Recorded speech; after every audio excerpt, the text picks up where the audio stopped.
మనకేమో ఆస్తులు తనకేమో పస్తులు, మన ఏమో ఆశలు తనకేమో గోసాలు. పంటను చంటి బిడ్డలా తాను కంటికి రెప్పల కాపాడుతుంటాడు. అయినా రైతన్నకే నాడు ఉండదు కంటి నిండా కునుకు, రైతన్నకే పూట దొరకదు కడుపు నిండా మెతుకు.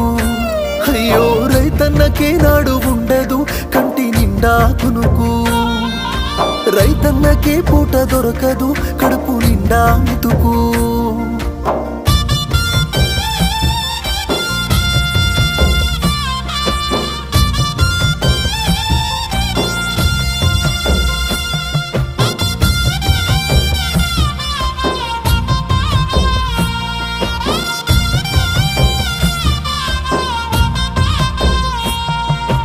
గిట్టుబాటు ధర పంటకు రాక మూడు బారిపాయి రైతన్న